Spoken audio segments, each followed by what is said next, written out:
Lesson 15. Stronger in the end.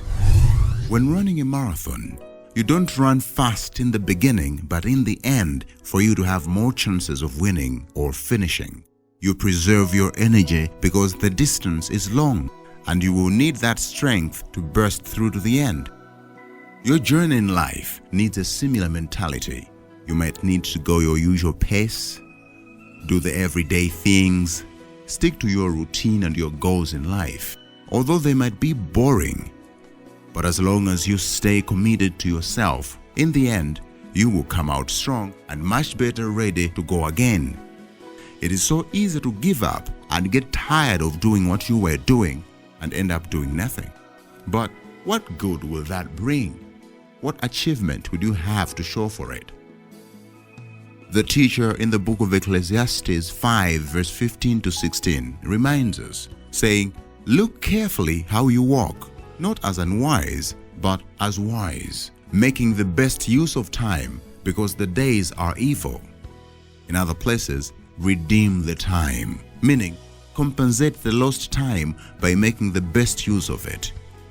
He reminds us to be mindful of the time and make the best decisions by doing what is right. Losing sight of time will lead you out of focus from your direction, resulting in frustration. Even if you don't see the results you want to see, keep doing what you know is right, no matter how long it takes. And the time you think you lost, in the end, it will make sense because you will have added more years to your life and make you even a better person. Staying focused may seem a lot of boring work with no instant results or quick fixes.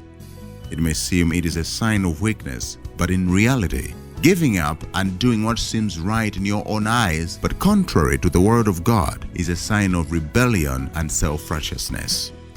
In the book of 2 Corinthians 2 verse 19 says, "My grace is sufficient for you, for my power is made perfect in weakness. Therefore, I will boast more gladly about my weakness, so that Christ's power may rest on me."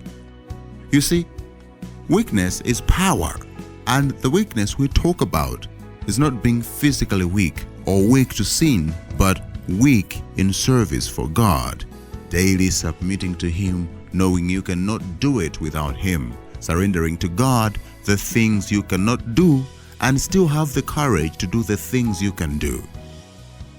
I would rather be seen weak in the eyes of men, but firm in the eyes of God.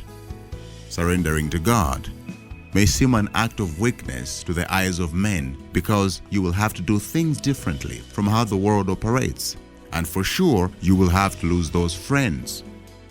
But being weak in front of the eyes of men is realizing you are not of this world.